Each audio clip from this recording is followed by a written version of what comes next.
The views and opinions expressed on this program do not reflect the company, owners, management, staff, clients, or partners. Welcome to Bermuda's Daily Talk Show. It's the Daily Hour.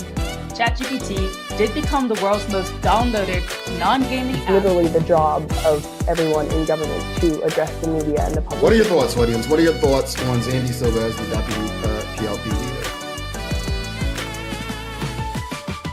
A community that can't feed itself is a community that doomed. What you may not know, though, is that Bermuda, we have a connection to Epstein, too. Things that people are doing right, the youth are doing right, that is not being advertised enough. When you see your access to U.S. dollars disappear, that's when you have a problem. If you've got a town in the UK with a similar sized population, this place absolutely outshines it.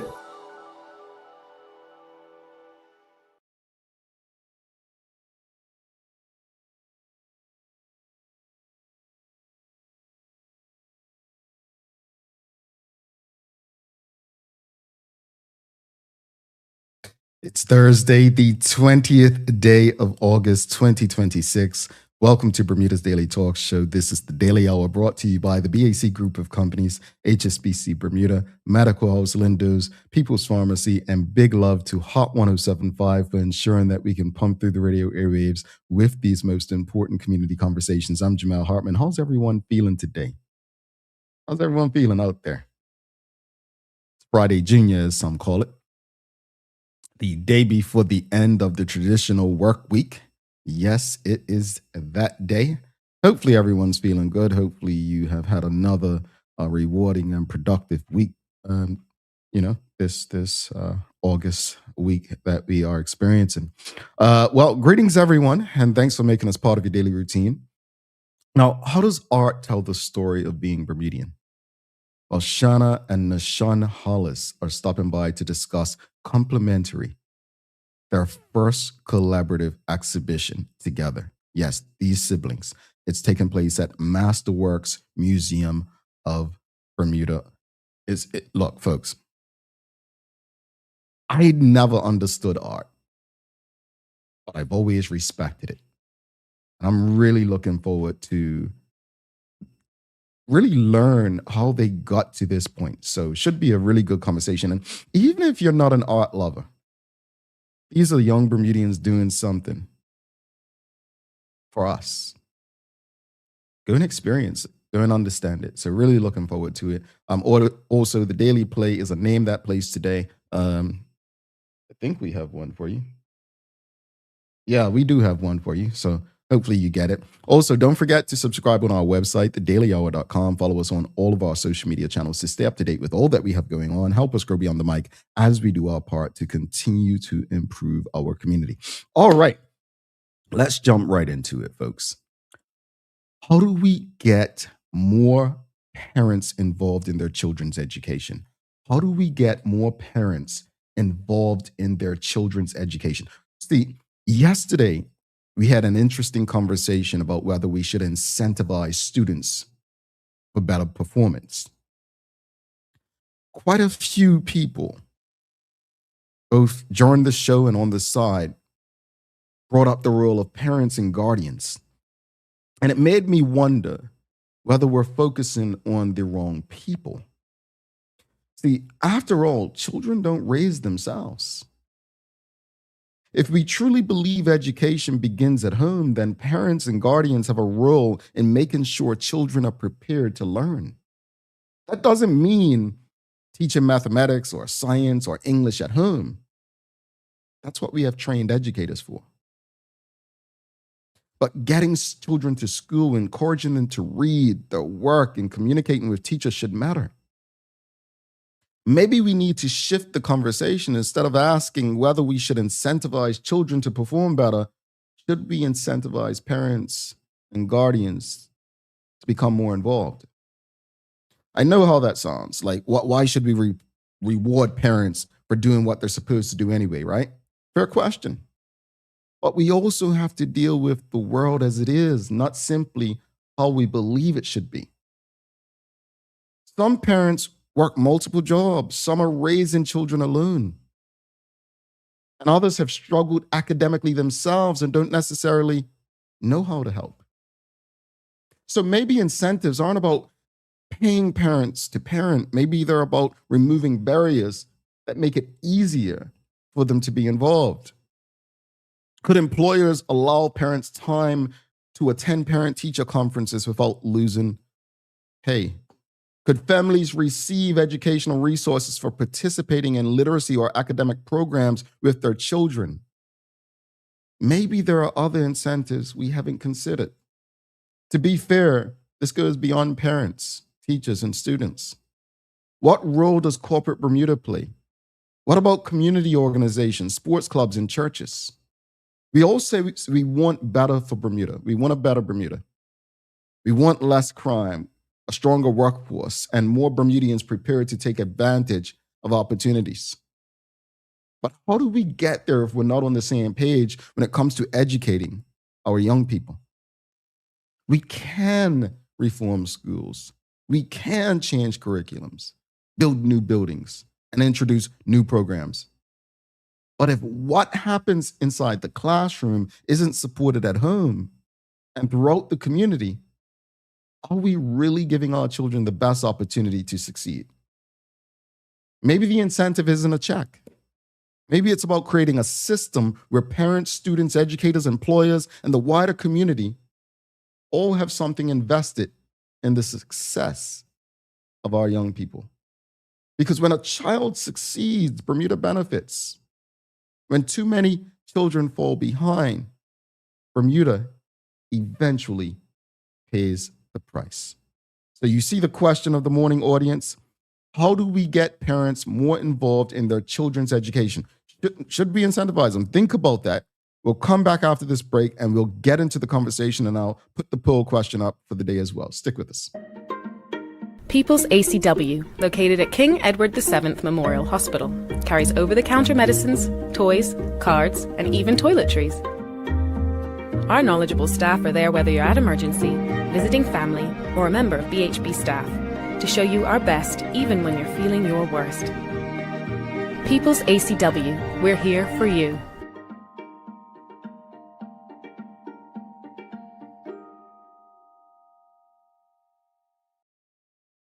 Alrighty, folks, this is your daily discussion brought to you by Titan Express and Secure. Question of the morning, how do we get parents more involved in their children's education? And here's the poll question. The poll question is, should parents be incentivized to be more involved in their child's education? And again, incentives don't necessarily mean cash. They don't necessarily mean a check. Incentives could mean breaking barriers and you know, everyone's situations are different. And I don't want to say challenges because it's not necessarily always challenges, but everyone's situations are different.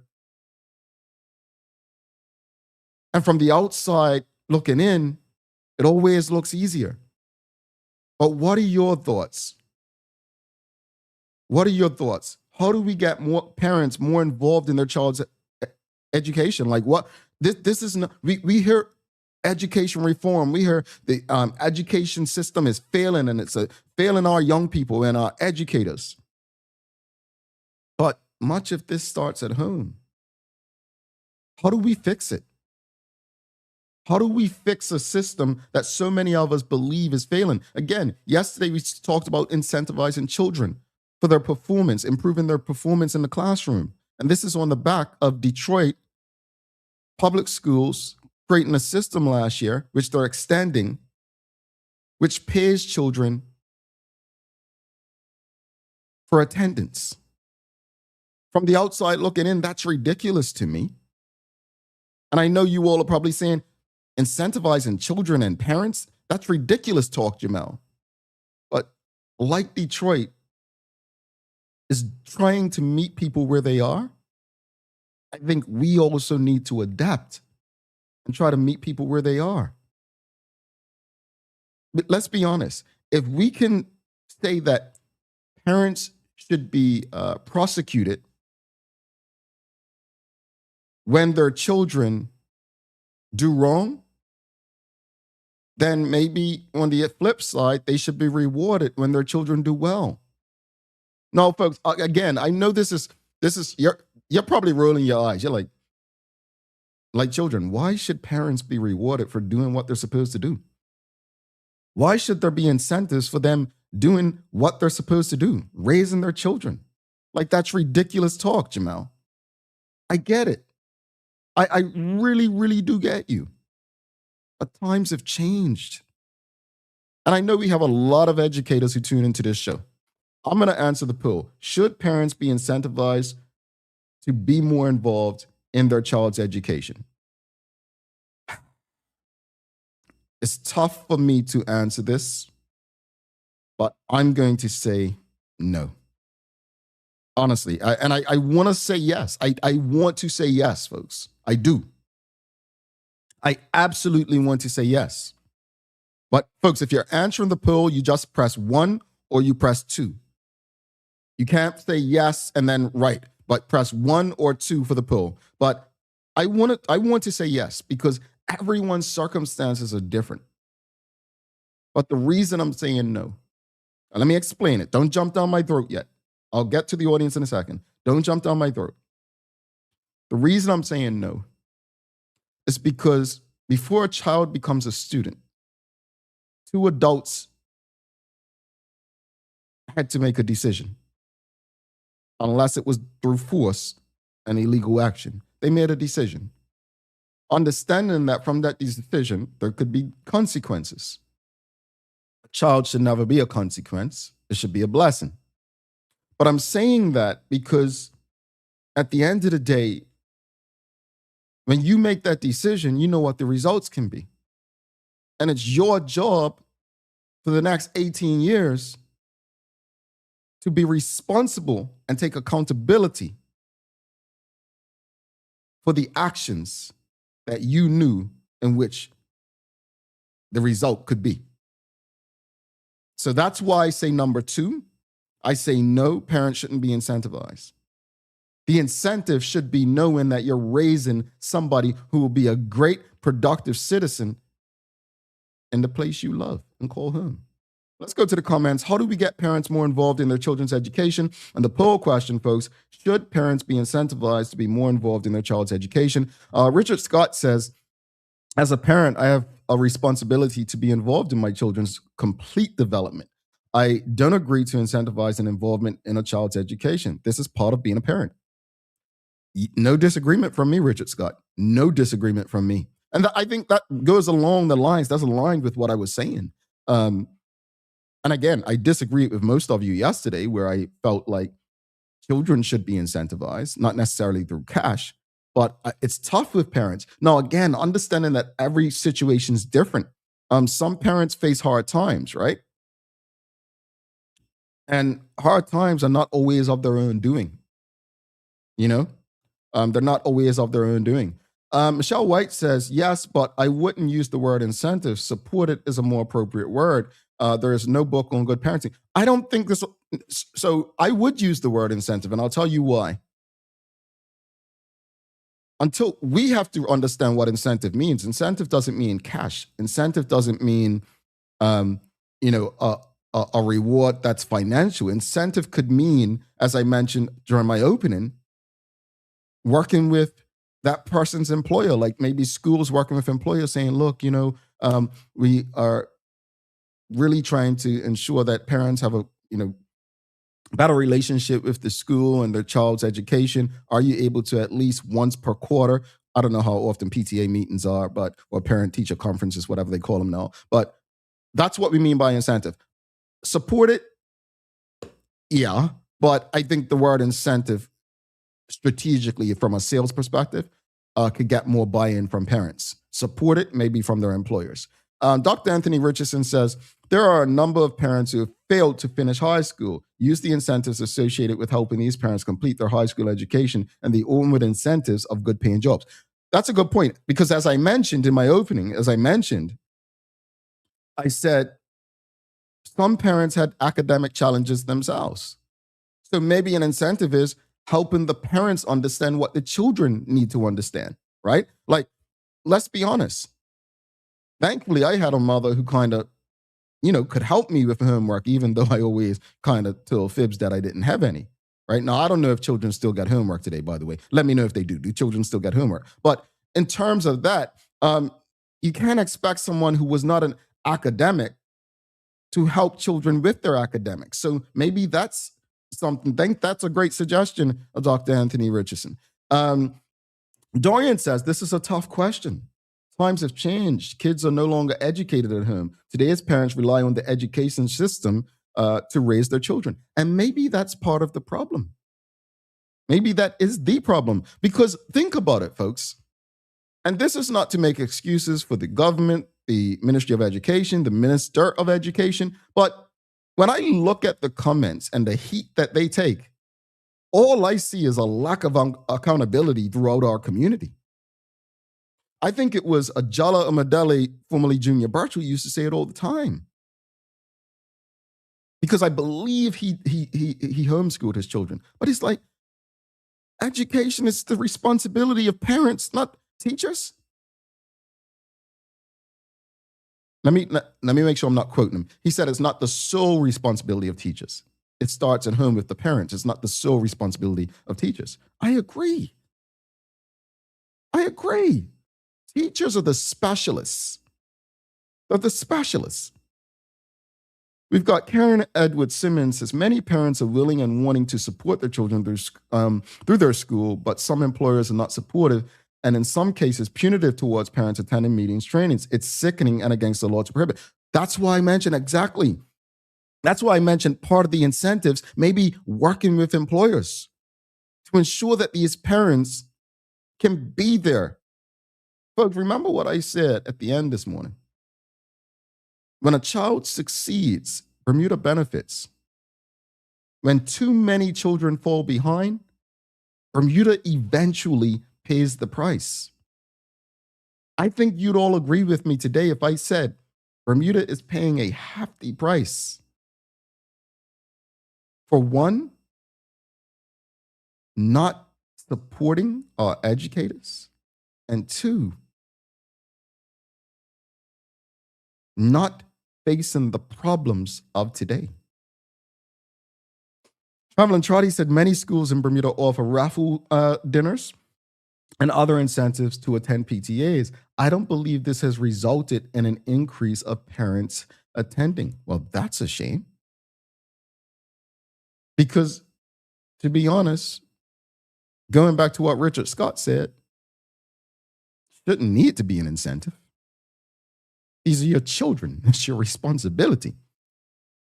But two, even with raffles and free food, you're not showing up? I would like to know, so anyone out there, be honest.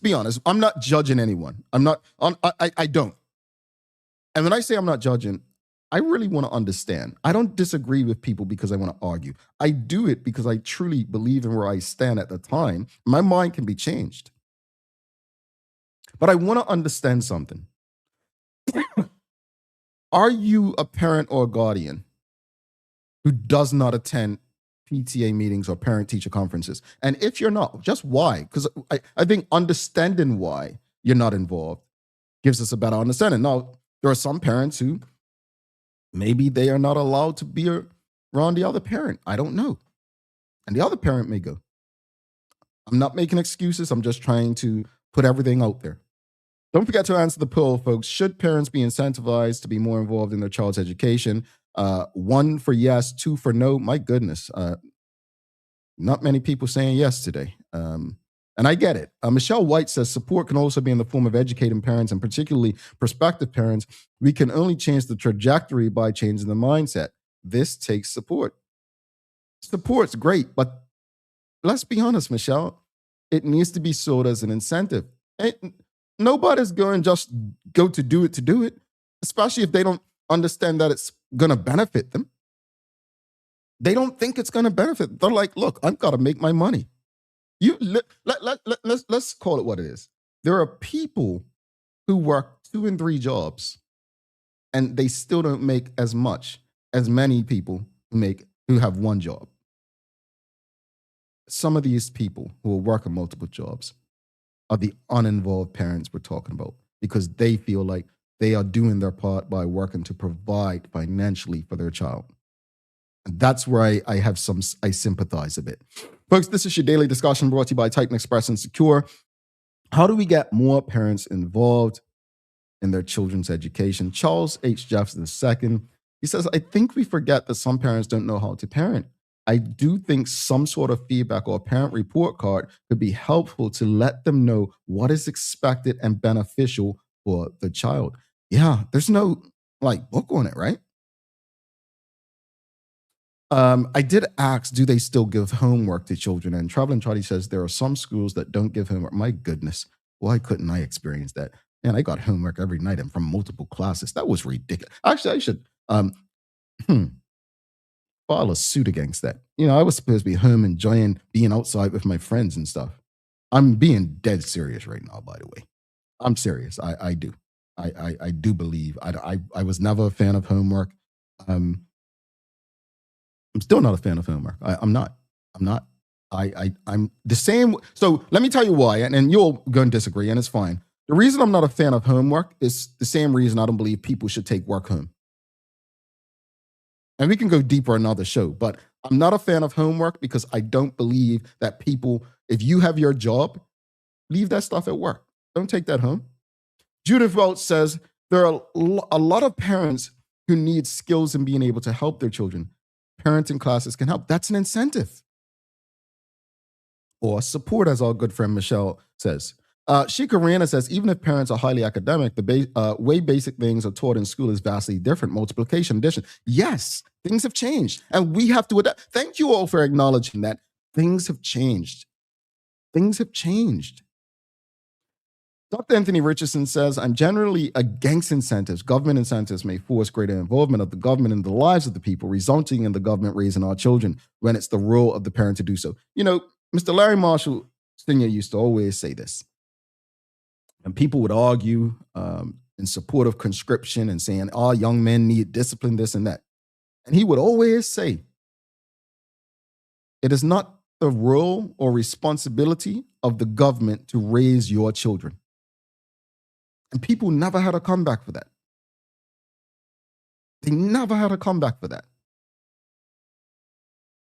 And I think anyone who's tuned in today, whether you're on the radio or throughout our social media platforms, whether you have children or not,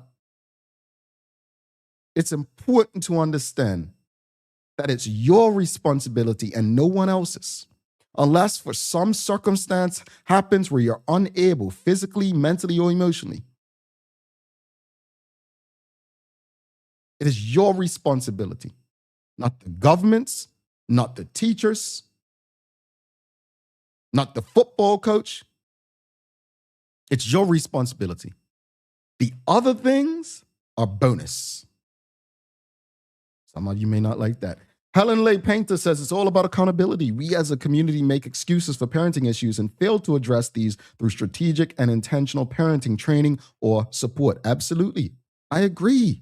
I absolutely agree, folks. This is your daily discussion brought to you by our friends at Titan Express and Secure.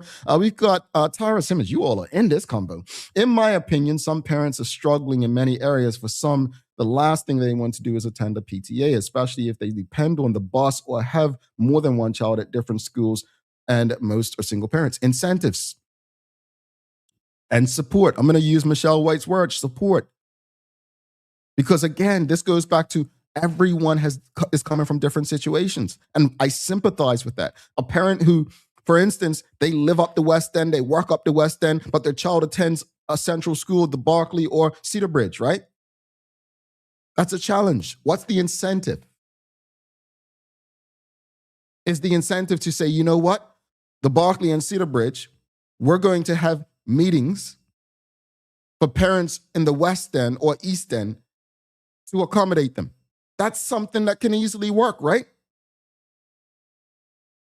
Sometimes we got to go where people are, folks. Manuela says, just as children are encouraged to ask for help, there should be an avenue for parents to get more understanding of the subjects, the subjects they don't understand, to be able to assist their children if interested. Indeed, folks. You all have said a lot this morning. It's your daily discussion brought to you by Titan Express and Secure. We've got the poll, man. 89% of you say parents should not be incentivized to be more involved in their child's education. Okay, my word. You have spoken. You have spoken. You have spoken. Well, that was your daily discussion brought to you by Titan Express and Secure. Folks, you can keep the conversation going on thedailyhour.com underneath the monologue. We're going to show some love to Titan Express and Secure right now. The daily discussion is brought to you by Titan Express and Secure. Titan Express delivers safe, professional, and reliable transportation and tours across the island. From island tours to cultural expressions, they set their standard. And Secure is your go-to for property management, waste management, and residential and commercial services. Visit securebda.com. Professional, punctual, and reliable service is their commitment to you. Alrighty, folks. Well, real quickly, just want to share this with you. I just posted it on Substack this morning. Right now, we should be celebrating my mother's retirement. Yes, her 65th birthday today. Unfortunately, the last birthday she lived to experience was her 60th. She didn't live to celebrate or enjoy retirement.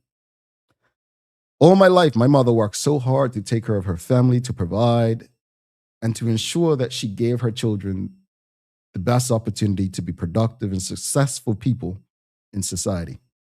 You know, go to school, work hard, raise your family, then enjoy retirement. She didn't make it to the last step. And that's something that sticks with me because she deserved it so much.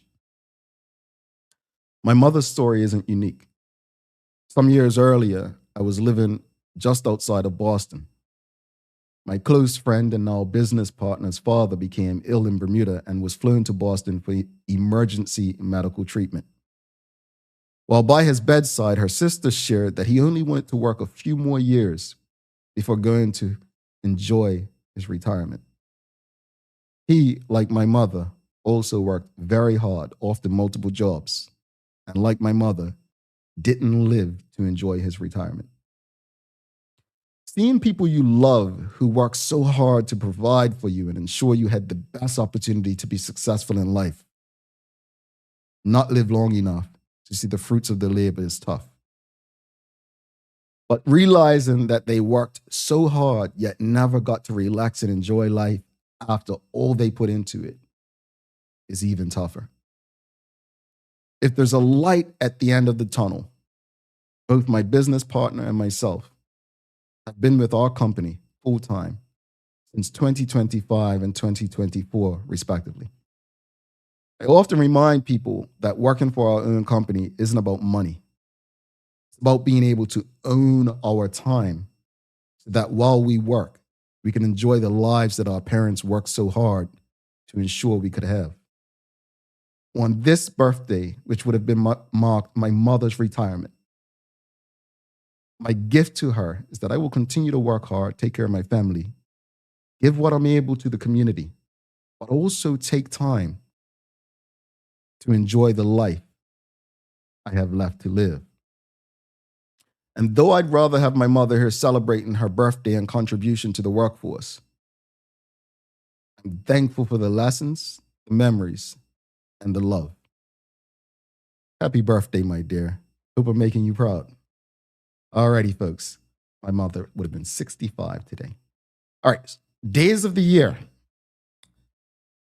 It is, oh my goodness.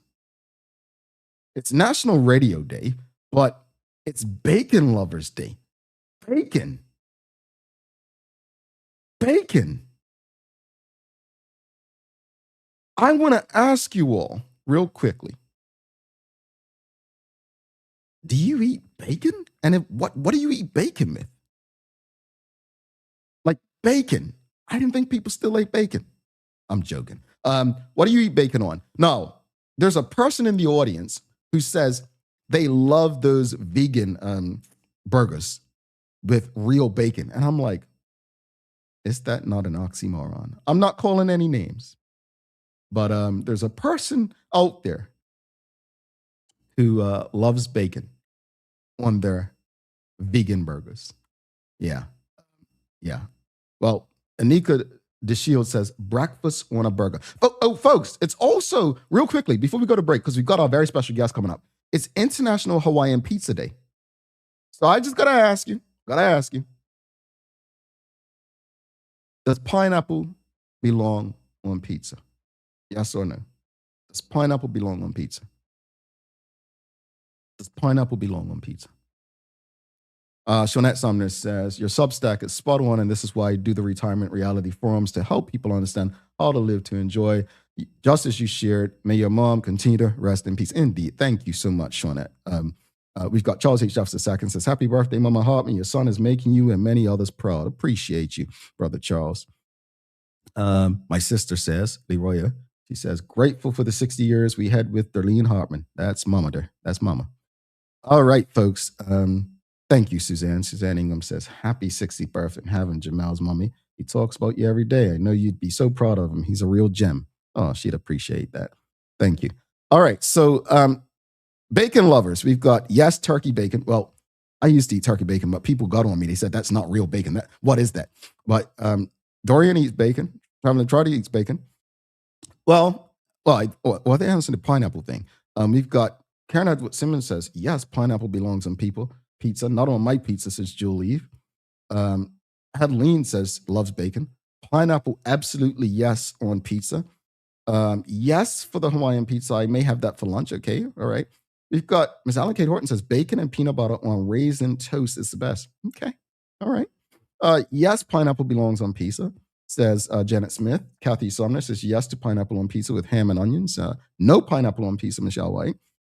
No pineapple on pizza, Suzanne Ingham. Yes, pineapple belongs on people, but she means pizza. Here's what I'll say to all you pineapple on pizza and bacon loving people. This is what makes the world so beautiful. That we're all so different and we enjoy so many different things. I think our taste buds are a piece of art. The fact that some of us literally love what others find disgusting. I was trying to do a little tie-in with our guests coming up after this break. Got it? Like tie-in with art. Yeah. Our taste buds, art, pineapple and pizza versus not. I tried, folks. I tried. All right, folks. I'm going to take a final break. We'll be back after this break. Do not go anywhere. We've got Shanna and Nahshon Hollis. You don't want to miss this. These are young local artists. And folks, you need to get out and support them. All that nothing to do in Bermuda, it's a lot to do. And they're going to tell you just how and why. Guess what? Bermuda's most popular game is back. That's right, Shoebuy is back in stores. But wait, there's more. The brand new Shoebuy Summer Edition is here too. Bring the laughs, the vibes, the friendly chaos to your barbecues and summer get-togethers with Bermuda's favorite game. Don't miss your chance to get yours. Visit BermudaTrivia.com and follow Bermuda Trivia on social media to learn more. One lucky box in the summer edition has a golden ticket with the chance to win a grand prize courtesy of One Communications. Hi there, welcome to Medical House. We're located at number 6 Bakery Lane. I can't wait to show you all of the great stuff that we carry. Come on inside, let's see. Long days, long shifts, you no longer have to endure comfortable underwear. Designed by nurses, we now offer premium undergarments by Swoop that are unique, fun, comfortable, and functional. The only underwear you'll ever want to wear. Who says high-quality functional products can't be stylish and comfortable at the same time? See it all at our new expanded location on Bakery Lane. Discover Drop It, your go-to grocery delivery. Browse and select from a wide range of groceries, from fresh produce to daily essentials. Our friendly drivers deliver fresh groceries to your door fast, saving you time and hassle. With Drop It, you get fresh groceries delivered fast, so you can focus on what really matters. Drop It. Freshness at your doorstep. Delivered to your door with Lindo's. Why go anyplace else?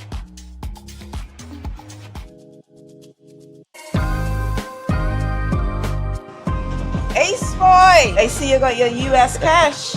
Traveling again? Rich auntie, you know what's your secret? Nah, I just use the new HSBC Bermuda travel website. I know about cash back, but it's got a travel website too? Yeah, and it's lit. Flights, hotels, rentals, book it all in one spot and use your reward points instantly. No blackout dates, no delays. I'm going, bro. What you mean use your points instantly? Yeah, bro. Go on the site, see how many points you've got from all that shopping you've been doing. And if you ain't got enough for what you want, just use your HSBC credit card and top it up with some more points.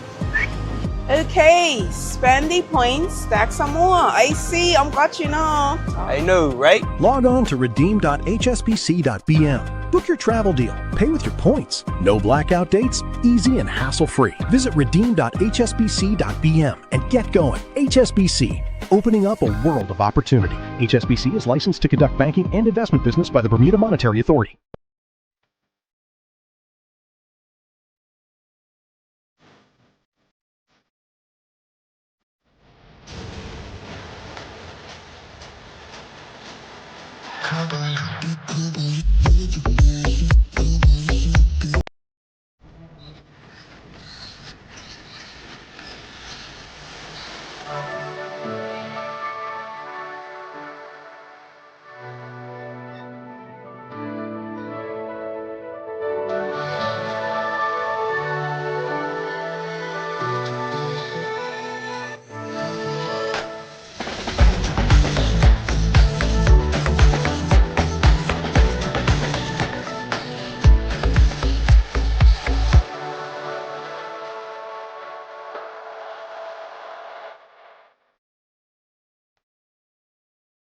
Ever taken medication and thought, why is this hitting me so hard?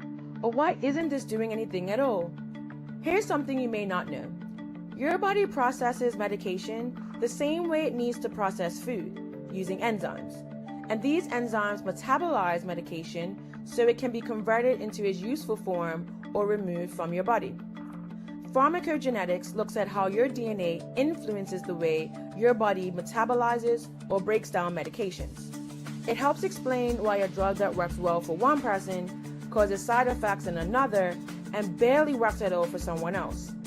That means the same pill at the same dose can feel very different from one person to the next. It's not about blame, it's not about doing something wrong, it's simply biology. And once you know what works best for you, medication decisions stop being guesswork and start becoming personalized. Alrighty, welcome back, folks. Welcome back to the Big Show. Jamel Hartman here. This is the Daily Hour brought to you by the BAC Group of Companies, HSBC Bermuda, Medicals, Linda's, People's Pharmacy, and big love to Hot 107.5 for ensuring that we can pump through the radio airwaves with these most important community conversations.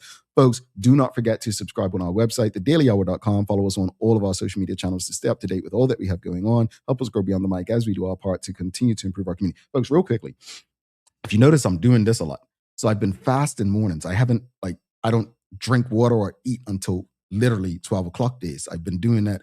I've got my follow-up appointment about that high cholesterol next week and all that stuff, right? So I'm trying this thing. And I'm going to be honest, man, I don't know how much longer I could do this. I read all these books telling me, but if you've seen me, I'm like trying to keep it together. It's tough. So I'm going to do my best to stick with you and hang out and make sure that, I remain aware and alert this morning. But just if you noticed that, just when I explain, I'm hanging tight. It's going. Fasting is not easy. I want to give a big shout out to all the Muslim brothers and sisters who take part in their fasting, like not eating or drinking during daylight. I don't have discipline. I don't have the discipline. So much respect to you. I do the Daniel fast, which is much easier. So forgive me if I seem like I'm, doing a little something. All right. No, we've got some very important people joining us. And before we even get into the conversation with them, we need to find out two things. Where they at with bacon and where they at with pineapple on pizza. Folks, let's give a warm TDH welcome to these brilliant, absolutely wonderful and talented young Bermudians.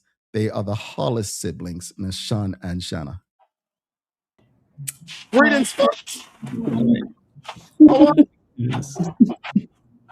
So look, I got to ask you before we jump into anything. Nahshon, I'm going to start with you. Do you eat bacon? Sometimes, but not that much like I used to. Okay. It's whatever. Okay. I like it on certain things, I think, though. Okay. Yeah, Shanna, I like bacon. That's just like, yeah, I love bacon. So, okay, let's move on. Talk to me about pineapple on pizza. I'm a simple girl. I like a regular pepperoni and go about my business. Okay. I think I just grew up with it because my parents just liked it, so it's whatever. Yeah. All right, so they're a bit different, folks. We've understood the differences in them already, and this is going to tell us story as we talk about them with the art today. But first off, I know, Shanna, you've been on this show before, and I'll get to you in a second. But Nahshon, let's tell the audience a bit about yourself and your background. Let them know who you are. My name is Nahshon Hollis. I've been doing art since I was like 2 or 3. I had my first show at Masterworks when I was 13 in 2008, which is really cool. Yeah, I do a lot of realist stuff that I'm known for, realist art, like really super detailed photorealistic paintings. But I also have like a more like a graphic kind of style, like illustrative, that I used as like a bridge to like her style. You're older, so how did you get into art? I was just always doing art, just my whole life. I think I'm more of like a self-taught kind of artist. But when I was 7, I remember Bob Ross, watching him on TV, and that inspired me to get an oil painting when I was just 7 years old. So I've been doing oil paint since I was 7. Yeah. And Shanna, I mean, you're very out there, and I say out there like you've been on this show before. You're doing a lot. Just remind people of your story, and your brother's a year older than you. How influential he has been in, motivating you on your own journey. Before I do that, I'm just going to hype him up a little extra because he's so humble. He had his first show when he was mad young. He was on Oprah's Search for the World's Most Talented Kids.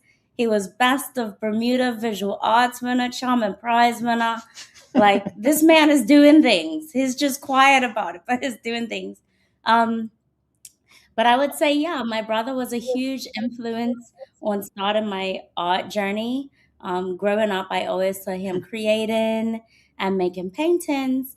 And I always said, I want to do that. I think around, 6, 7. So not like, I really don't mean that. I teach students. I know what that means. I think around that age, I was like, Nahshon, I want you to teach me how to draw like a Hello Kitty or something. So yeah, I've always wanted to follow behind his footsteps.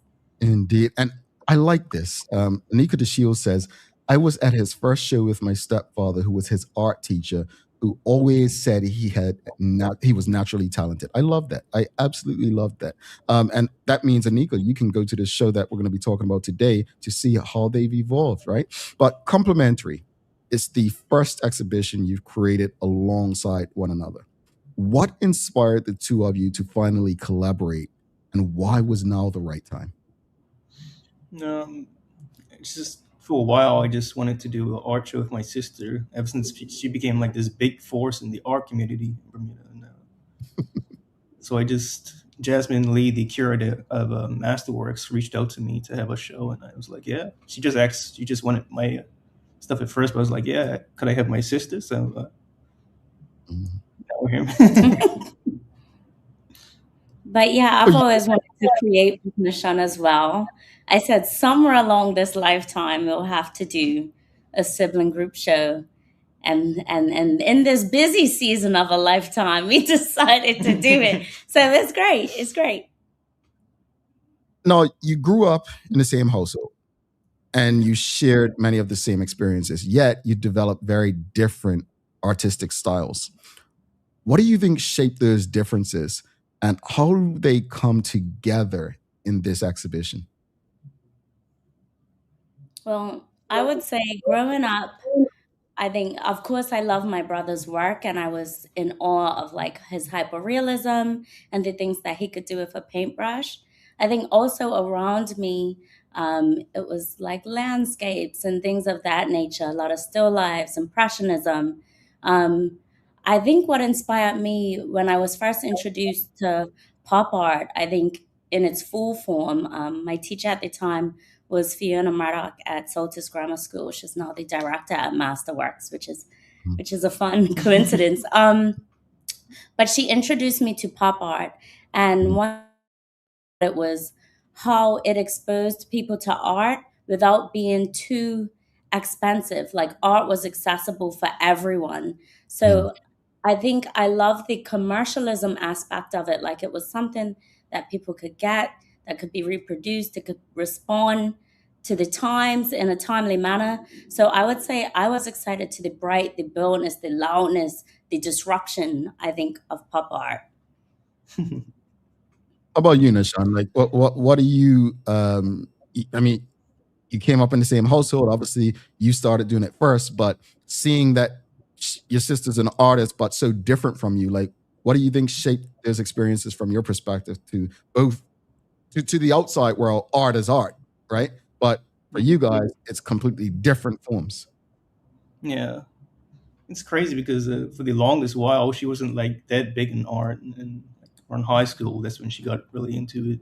I've been doing it my whole life, and I guess my kind of style, I'm more of like a naturalist. I've been more inspired by what's in nature, like, and now that I'm into gardening since the lockdown, I got deep into gardening, so that's a part of what's inspiring a lot of my work in my show. And yeah, I'm watching Bob Ross is always talking about happy trees and happy clouds, and so I guess that inspires a lot of my work. I think our styles are a reflection of our personality as well. Nahshon spends a lot of time in the garden, in nature, and things like that. I'm constantly around people, dealing with new kids every term. So, I think it's a good reflection of who we are. I guess lately though, her works inspired me more to add a lot more color and stuff and vibrancy to my work. So you'll see that at the show. Okay, audience, if you're tuned in on the radio, we're talking to the Hollis siblings, Shanna and Nahshon. They got a show coming up. We're going to get into the details of when, where you can see it. But Bermudian identity, community resilience, and our relationship with the environment are recurring themes throughout Complementary. What aspects of the Bermudian experience did you particularly want audiences to reflect on as they visit? Can I go back to the first question real quick, and then I'm gonna ask you to repeat that question? I think also something good to consider, because like you said, art is art. So I would say I'm trained in graphic design. So I think some people in the arts community would see design as design and art as art. But both are very valuable. I think oftentimes in the community I've heard, oh, well, I could do that, or, things like that. And I'm like, it is design. Graphic design is meant to be a service, is meant to be functional and easy for the community to communicate with. So I just think that's something to bear in mind. I would say Nahshon is more of a visual artist. I'm more of a graphic designer. To everybody, art is all art, but they all equally should be given the same weight and respect. But can we go back to the new question? Absolutely. I'm glad you went back to say that, though. I am. I really am. I almost wanted to, I was thinking of as an analogy as you were speaking. I'm like, music. Would it be like defining different genres of music? Versus people say like, oh, music's music, but you have different genres. Would you say art's like that? I'm trying to explain it to the layman person. Like, how would you explain it? So, for example, you would have a vocalist and you would have a producer. So I would say Nahshon maybe is the vocalist. He can sing, versus maybe I'm the producer, which is more technical with the software stuff. But we both end up in the same space at some point. So they both getting Grammys, folks. That's the point. They're both getting Grammys. There we go.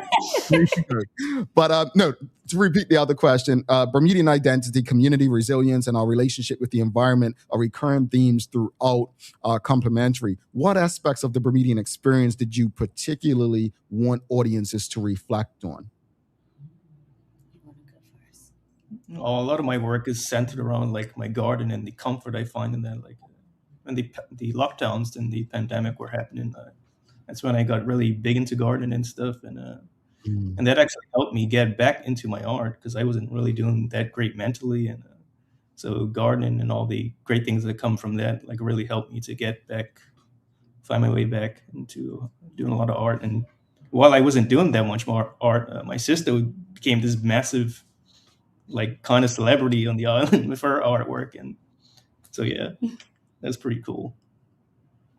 I would say for me, I think it's funny that we talk about like mental health because one, I think mental health isn't talked about enough. My show is centered around, it's called The Happy Bermudiana. And it's this idea, and you talked about resilience. And I chose the Bermudiana as it is a symbol of resilience as we go back to the Sally Bassett story and how the Bermudiana grew through the ashes. So in my show, the Bermudians are represented as these Bermudianas. And it's the idea that we're so resilient that we always have to have this smile. Like we're known as these warm, friendly people. Like despite everything going on, we could talk about a tough thing happening in our lives and it's going to be said with a smile. And I have one piece in the show where it represents happiness. And then you walk to the other side of it and the flower is upside down, still with a smiley face, but is upside down. But it's this idea that as we go about life and as we carry ourselves as Bermudians, we hold ourselves to such a high standard of making it seem like everything is okay. So I would say themes of mental health are definitely prevalent in both of our shows. I would say for me, it's highlighting our community, highlighting the things that we do as Bermudians, and then highlighting our mannerisms, our pokiness, our friendliness. And then, yeah, I would say just celebrating us. It talks about a few things, I would say maybe indirectly, but it still celebrates us, our culture, like you said, our resilience. Indeed. Audience, if you have any questions for Shanna and Nahshon, you can send your questions through. Now, you're also continuing your People's Collection, right? Which celebrates Bermudian people and their experiences. What inspired that body of work, and how do you decide whose stories or experiences you want to capture? So what inspired that body of work? Like I said, I'm a graphic designer. And one thing I noticed is that I know somebody likened it to the old vintage posters in Bermuda, but they didn't really represent the whole of Bermuda or maybe all of the different ethnic groups or backgrounds of everybody in Bermuda. So one thing I wanted to do with my show is highlight us and celebrate us. How do I go about picking the people that I want to highlight? I think it's things that spark joy for me. I know in my first People's Collection, I did a piece of like all the football players, the old ones to the new ones. And I'm like, well, one, I am not athletically inclined. That's Nahshon. But I'm super excited about like the heights that we're able to reach in the sports. Like if you see the Clyde Bassett documentary, just taken away. Another one I highlighted, all the Bermudian women making splashes through history. I'm actually expanding upon that now. That won't be in this show, but hopefully it could be in an upcoming show. But even now, I would say the scenes that I'm representing in Complementary are just things that excite me. Like I think Jade Gibbons says this best. She says, I love us. Like all the time, whenever you see us and somebody's doing something so truly Bermudian, she's just like, I love us. So I think that inspired me. So the pieces that I'm representing in the show are moments where I'm just like, I love us. Like it reminds us who we are. Yeah, Jade's a wonderful person. Haven't had her on in a while, but That's our cousin. she is that person. She is that person. Always happy-go-lucky. Folks, if you have any questions, send them through. I want to ask the audience real quickly. Have you been to an art show in Bermuda in the last 5 years? Let us know in the audience, just a yes or no, no judgment. Have you been to an art show in Bermuda in the last 5 years? Now, I want to start with Nahshon with this question. What has creating Complementary taught you about your sister, not just as a sibling, but as a fellow artist? And what okay, take it away, Nahshon. Go ahead. Just thinking about all the memories.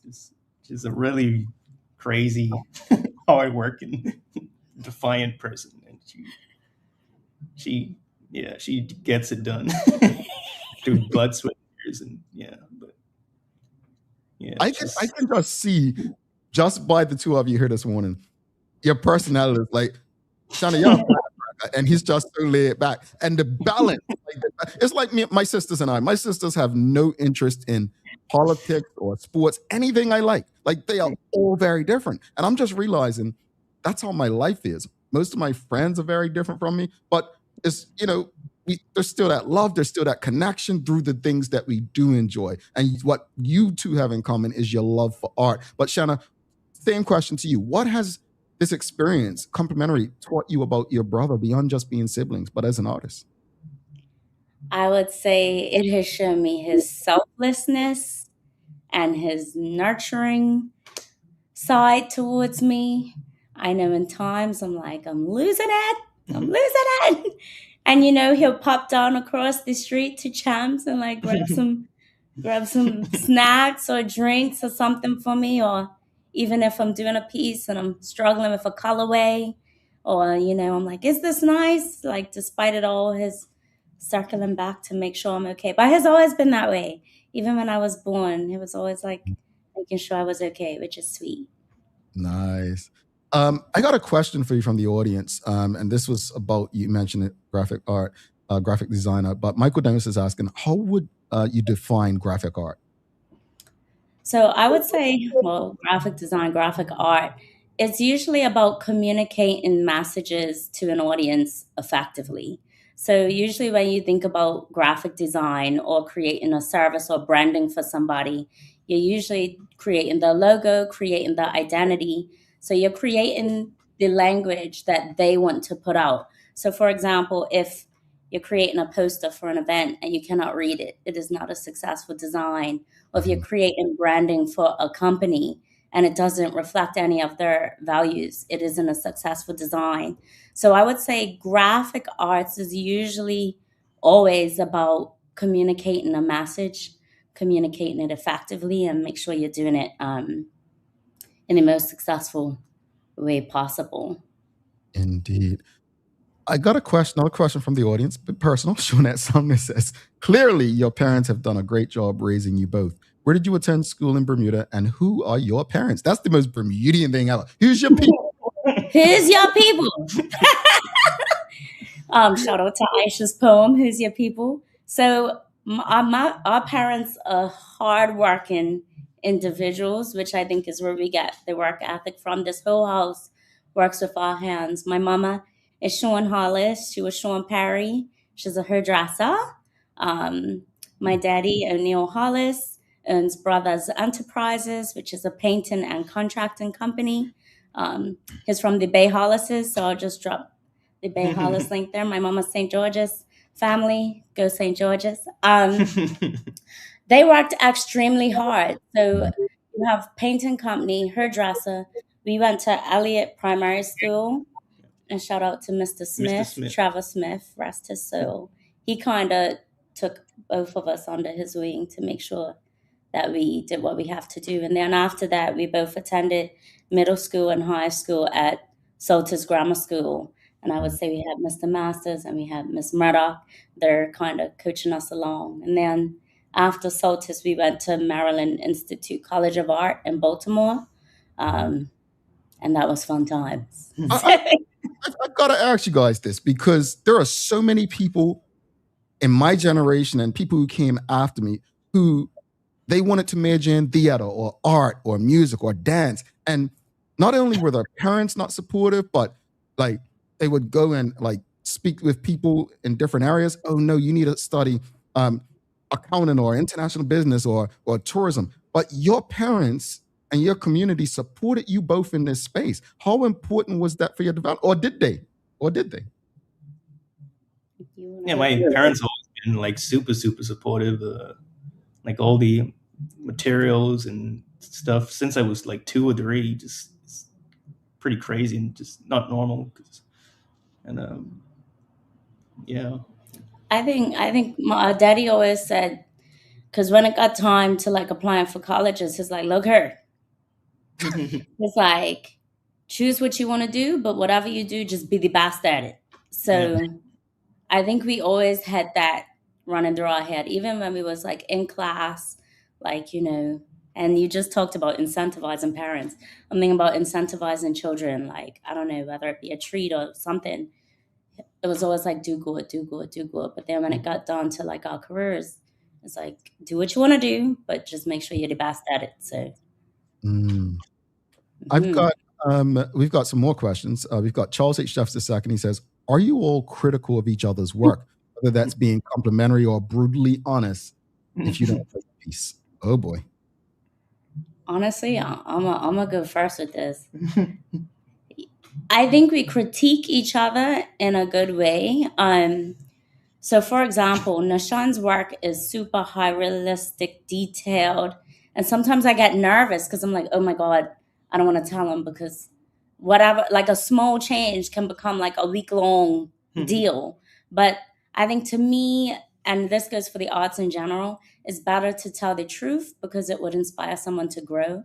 For example, Nahshon just completed Ewart Braun's portrait. And when he had first shown me, I was like, I feel like we need to bump the contrast just a bit, like it needs some dark. So in that way, I think we do good at being critical about each other's work. Yeah. And she's always asking me about her graphic design stuff, and I'm just like, whatever, it looks good to me. And just I'm always helpful. Or if I think something's a little bit off, I let her know. But it never feels like brutal or anything. Yeah. Just always helpful, and just I'm just gonna go based on this conversation. Nahshon, you being brutal may seem like the nicest brutal. Just, I don't know, Shanna. I don't know. It seems like you might come across a bit tougher. I'm just saying, just based on this. I am definitely like, because I think I have a good eye, right? I think I have a great eye. So it's never in a bad way. It's just like, I know the full potential of what this could be. So yeah. But also when Nahshon is honest about something, he's the most quiet. So for example, if I'm like, do you like this? And nothing comes out, I know something's wrong. All right. Let's go to the audience. We've got Snark Burgess says, shout out to Shanna. Her work is brilliant. And we've got Polly Rich says, I fell in love with Nahshon Hollis' work after I saw his painting of his sister at Masterworks. Oh, okay. Did a painting of your sister. We've got another question. Go ahead, Nahshon. Painting won the Shaman Prize in 2023 at Masterworks. That might painting. Congratulations. No, congratulations. Karen Edwards Simmons has a question. She says, so the name complementary, meaning combining in a way that enhances or completes each other, making a balanced whole. Is that what your showcase is highlighting? She's asking. Yeah. Yeah, I would say definitely. Nahshon first came up with the word interduality, and basically talking about how two things can be so different, but like coexist at the same time, but also help and support each other. I think a few pieces of each other's, you'll see the inspirations directly. So for example, some of the works in Nahshon's show, he says, I would have never derived to this work had I not seen this work or this mural that you've done. Some of the pieces in my show, I'm inspired to push myself a little more. And I'm like, I would have never arrived at this point had not been inspired by your landscapes or your portraiture. So yeah, that's definitely reflected in the show. Well, we've talked about the show. We've talked about your journeys. We've talked about your family.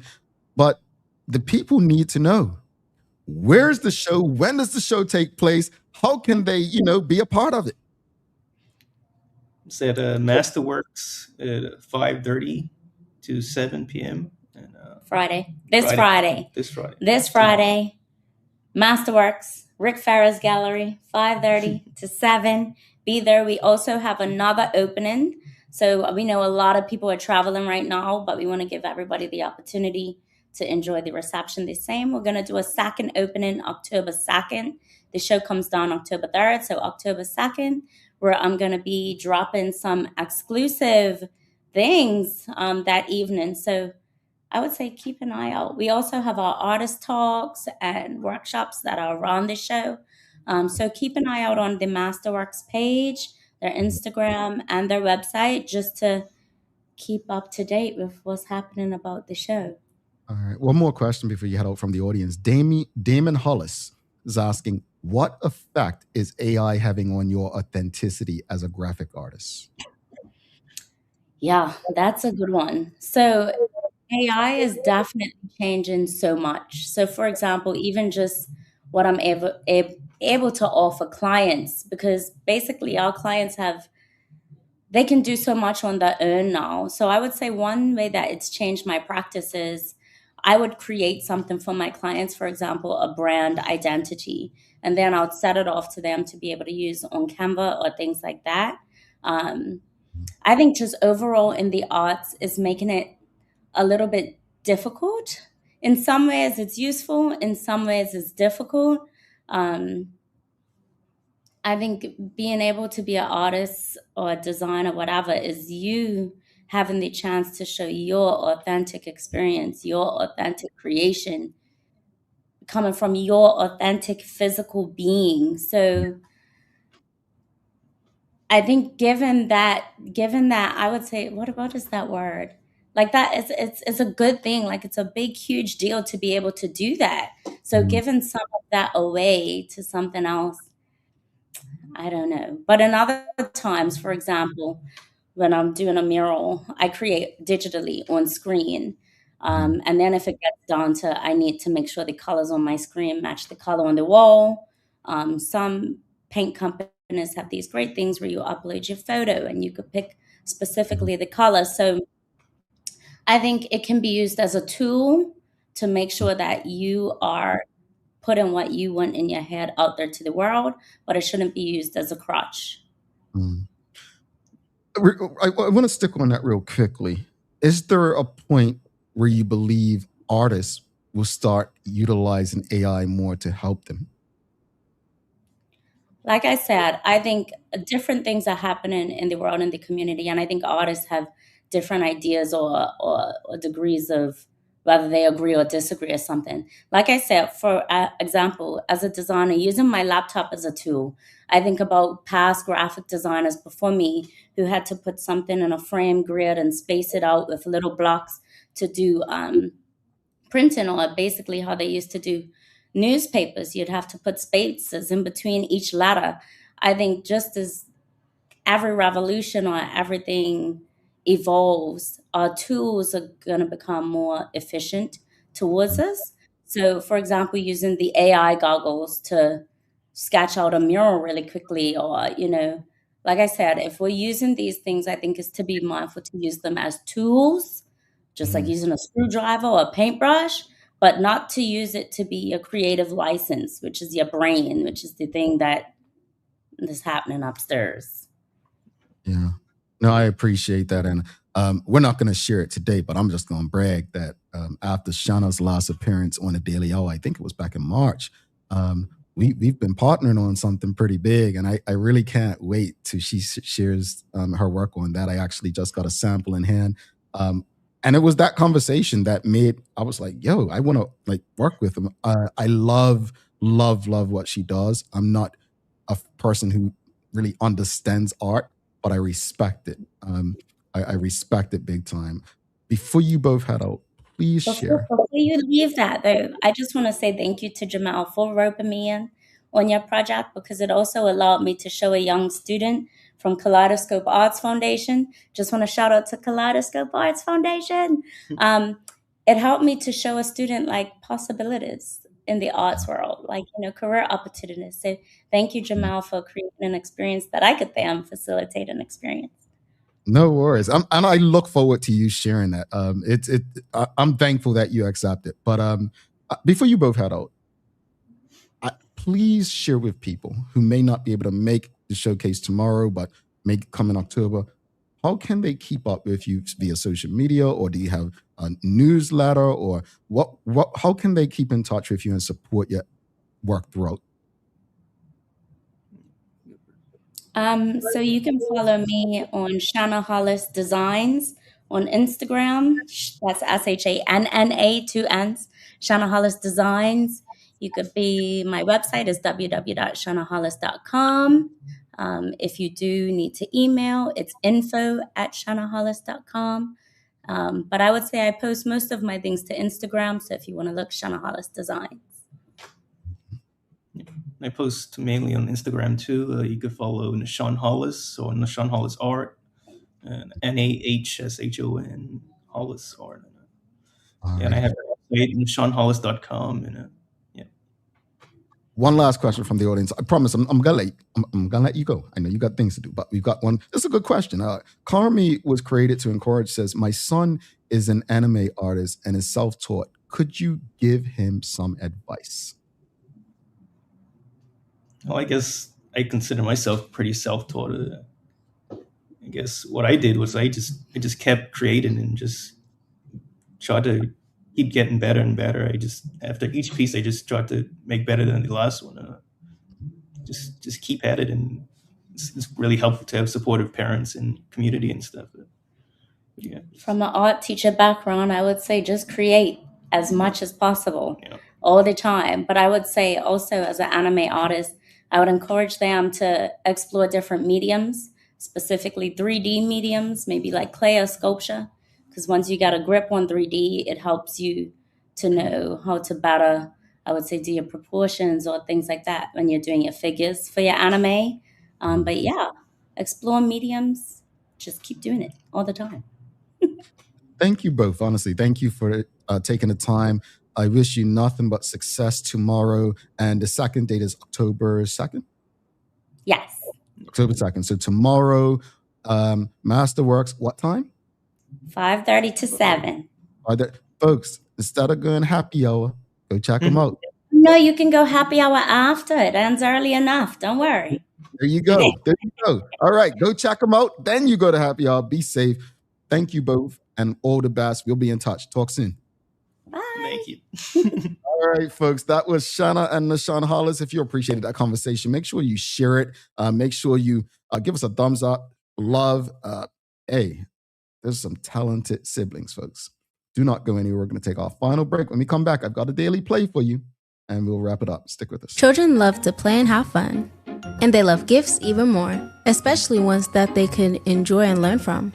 With Bermuda Trivia coloring books, kids can explore the island while they color, learn, and create.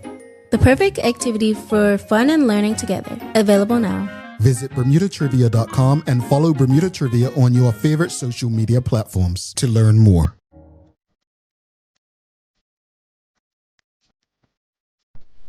For over 70 years, Bermuda Pest Control has been protecting homes and businesses island-wide.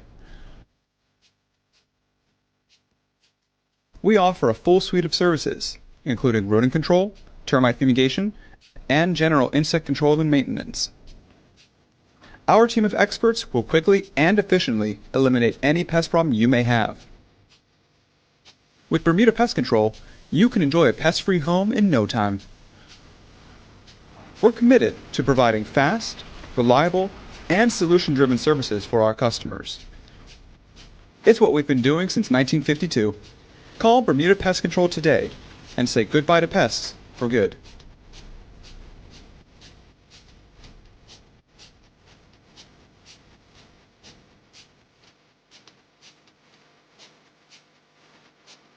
Dreaming of expanding your business? With BDC's Loan Guarantee Program, we support your ambitions. Get up to 75% guarantee on bank or credit union loans up to $300,000. Just your vision and our support.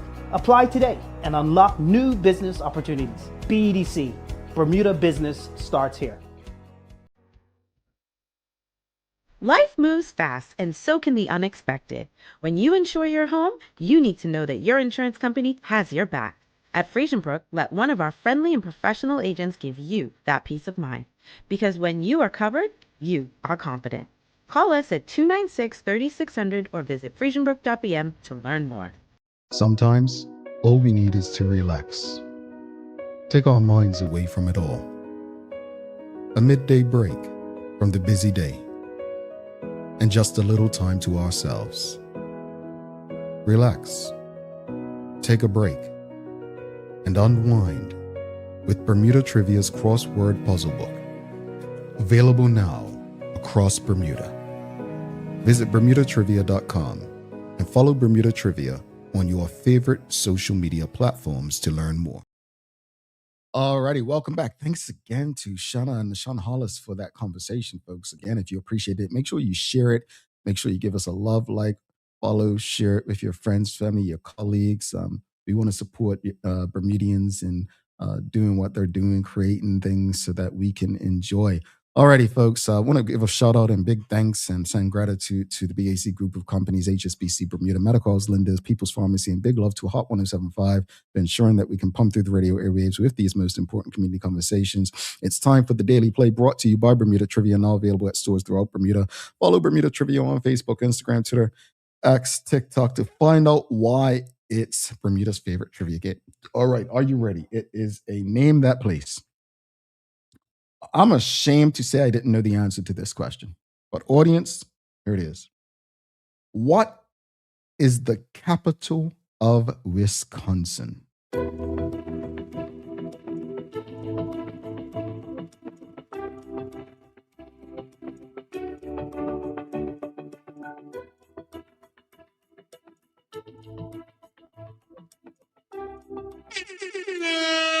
You got it, Julie. Wow. I thought somebody was going to say Milwaukee. Yeah, it's Madison, Wisconsin. Nope, not the Pack City, not the Green Bay area. It's Madison. Yes, Madison, Dr. Anthony Richardson. I'm going to be honest with you, folks. I'm usually very good with this geography stuff, but I would have said Milwaukee. Yeah. All right. Let's wrap it up. As far as the discussion this morning, it could have went on and on and on. You all are absolutely awesome. Awesome, awesome, awesome. And I really hope that you carry these conversations beyond this show. At the end of the day, if you're responsible, a legal guardian of a child, you are in charge. You're the one who needs to ensure that they are educated, that you are doing what's necessary and needed to ensure that they have the best chance to be productive citizens as they grow into adulthood. The incentive to being a good parent or guardian is knowing that as the circle of life does, that child that you raise to be a good, productive citizen will then take care of you when it's your turn and you're in need. That should be the incentive right there. Understanding that everyone's situations are different, I sympathize. And maybe there can be some things done to assist those who have those needs. As far as the conversation with Shanna and Nahshon, I just absolutely love creatives. I love creatives. I love creative people, writers, artists, whether it's graphics or with the paintbrush, musicians. I love creatives. I do. Videographers. You know, when I wrote my Substack, you do this AI check. And what it does is it shows that your writing is 100% you. It's not AI. Now, do I use AI to write my monologues? I write my monologues and then I put them through AI for some corrections. With my writings on Substack, it's 100% me, as you will all know, because I'm going to call some names, Charles and Shawnette Sumner, Charles Jeffers. You all will say, oh, there's an error here. So I appreciate her response to it. We use tools, but we don't allow tools to replace what we're doing and who we are. If you can, folks, get out there and support them. As we mentioned, I had the privilege of working with Shanna recently on a big project that we'll be releasing soon. And I can tell you, I don't just sit on this show and blab at the mouth. I'm a man of my word. And if there are Bermudians who are open and willing to work with me in areas of need, I'm going to work with them. All they have to do is deliver. So I'm grateful that we still have young people who are supported by their family and community to go and explore and become who they really want to be, rather than being forced into spaces simply because they're told there are no opportunities in dance or art or music or theater. big up to their community and their parents. Daily inspiration. Here's what I'll give you, folks. Here's what I'll give you today. This is from my book, The Journey Within. Quote, if you want to be successful, focus on what you need, not just what you like. End quote. All righty, folks, I'm going to let you go. But don't forget to subscribe on our website, thedailyhour.com. Follow us on all of our social media channels to stay up to date with all that we have going on. Help us grow beyond the mic as we do our part to continue to improve our community. Thanks again to our partners, the BAC Group of Companies, HSBC Bermuda, Medical House, Lindo's, People's Pharmacy, and big love to Hot 1075, ensuring that we can pump through the radio airwaves with these most important community conversations. As always, we appreciate you, we love you, and we thank you for making us part of your daily routine. If all goes well, we'll be back to do this again with you tomorrow. I'm Jimmy Hartman. Please do make it a safe and a great day. We are is out. Peace.